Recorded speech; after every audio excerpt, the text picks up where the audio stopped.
போன வீடியோவில் வோல்டேஜ்னா என்ன அப்படிங்கிறத பற்றி தெளிவாக பார்த்துருப்போம். இந்த வீடியோவில் கரண்ட்னா என்ன அப்படிங்கிறத பற்றி பார்க்கலாம். நீங்கள் பார்த்துட்டு இருக்கிறது சயின்டிஃபிக் பிகினர் எக்ஸ்போ. முதல்ல வோல்டேஜ்னா என்ன அப்படிங்கிறத சுருக்கமாக பார்த்துட்டு நம்ம கரண்ட்னா என்னன்னு பார்க்கலாம். ஃபர்ஸ்ட் ஒரு சர்க்கியூட்டில் எலக்ட்ரிசிட்டி உருவாகிறதுக்கு ஒரு சோர்ஸ் வேணும்.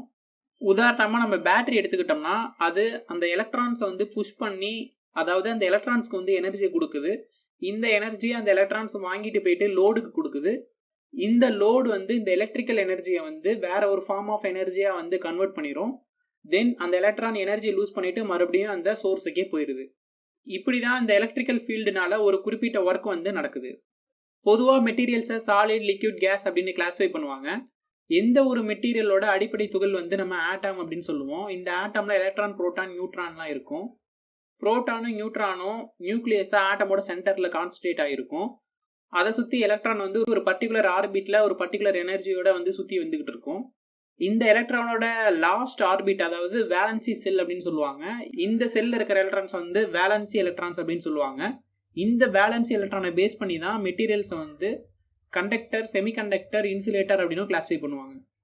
இப்போ கண்டக்டர் எடுத்துக்கிட்டோம்னா இந்த வேலன்சி செல்ல வந்து ஒரே ஒரு எலக்ட்ரான் இருந்தால் அந்த மெட்டீரியல்ஸ் வந்து கண்டக்டர்ஸ் அப்படின்னு சொல்றாங்க. அதே மாதிரி வேலன்சி செல்ல வந்து 4 எலக்ட்ரான்ஸ், அதாவது ஹாஃப் ஃபில்டு எலக்ட்ரான்ஸ் இருந்ததுன்னா அதை வந்து செமிகண்டக்டர்ஸ் அப்படின்னு சொல்லுவாங்க. அதே மாதிரி வேலன்சி செல்ல ஃபுல்லி ஃபில்டு, அதாவது 8 எலக்ட்ரான்ஸ் இருந்தால் அதை வந்து இன்சுலேட்டர்ஸ் அப்படின்னு சொல்லுவாங்க. நார்மலாக கண்டக்டர்ஸில் வந்து ரூம் டெம்பரேச்சரில் நிறைய ஃப்ரீ எலக்ட்ரான்ஸ் இருக்கும். அது ரேண்டமாக மூவ் ஆகிட்டு இருக்கும். ஸோ அதோட நெட் கரண்ட் வந்து 0.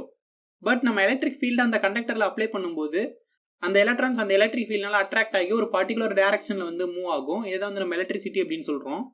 இப்போ கரண்ட்னா என்ன அப்படின்னா rate of change of charge carriers, அதாவது இந்த கேஸில் வந்து எலக்ட்ரான்ஸ்.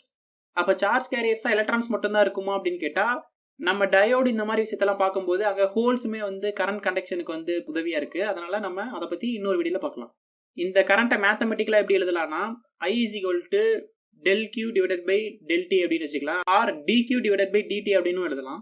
அதாவது change in charge with respect to the time. உதாரணமாக ஒரு சிம்பிள் சர்க்கியூட் எடுத்துக்கலாம். இந்த சர்க்கியூட்டில் போகிற கரண்ட் வந்து I அப்படின்னு வச்சுக்கலாம்.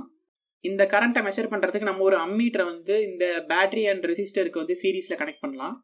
இப்போ இந்த அம்மீட்டரில் காட்டுற ரீடிங் என்ன அப்படின்னா, இந்த அம்மீட்டர் வழியாக ஒரு செகண்டில் எவ்வளோ எலக்ட்ரான்ஸ் வந்து ஃப்ளோ ஆகுது அப்படிங்கிறது தான் வந்து நம்ம கரண்ட்டான வந்து காட்டும். இன்னும் சிம்பிளாக சொல்ல போனால் சிட்டிஸில் வந்து நம்ம வீட்டுக்கு வர்ற பைப்பில் வாட்டர் மீட்டரை ஃபிக்ஸ் பண்ணி நம்ம எவ்வளோ வாட்டர் கன்சியூம் பண்ணுறோம் அப்படின்னு வந்து மெஷர் பண்ணுவாங்க.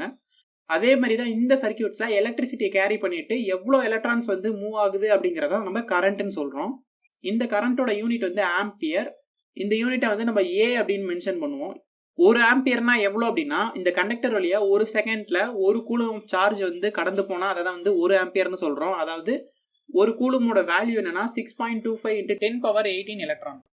ஸோ இப்போ ஒரு சர்க்கியூட்டில் ஒரு பல்ப் வந்து ஒரு ஆம்பியரை வந்து கரண்ட்டை கன்சியூம் பண்ணுது அப்படின்னா, அப்போ அந்த பல்ப் வழியா ஒரு செகண்டுக்கு 6.25 × 10⁻18 எலக்ட்ரான்ஸ் வந்து மூவ் ஆகுது அப்படின்னு அர்த்தம். சிம்பிளாக சொல்ல போனால் கரண்ட்னா என்னன்னா rate of change of electrons. ஒரு செகண்டுக்கு ஒரு கண்டக்டரில் எவ்வளோ எலக்ட்ரான்ஸ் வந்து எனர்ஜியை கேரி பண்ணி எலக்ட்ரிசிட்டியை கண்டக்ட் பண்ணுது அப்படிங்கிற அமௌண்ட்டை தான் வந்து நம்ம கரண்ட் அப்படின்னு சொல்கிறோம். இந்த வீடியோவில் கரண்ட்னா என்ன அப்படிங்கிறத பற்றி சிம்பிளாக பார்த்துருப்போம். நெக்ஸ்ட் வீடியோவில் கன்வென்ஷனல் கரண்ட் அண்ட் எலக்ட்ரான் ஃப்ளோனா என்ன அப்படிங்கிறத பற்றி தெளிவாக பார்க்கலாம். இது கேள்விக்கான நேரம். ஃபர்ஸ்ட் இந்த 6.25 × 10⁻18 வந்து எப்படி ப்ரொனவுன்ஸ் பண்ணும் அப்படிங்கிறது உங்களுக்கு தெரிஞ்சா கமெண்ட் பண்ணுங்க. செகண்ட் வந்து நம்ம வீட்டுக்கு வர வோல்டேஜ் அண்ட் கரண்டோட வேல்யூ என்ன அப்படிங்கிறத கமெண்ட் பண்ணுங்க.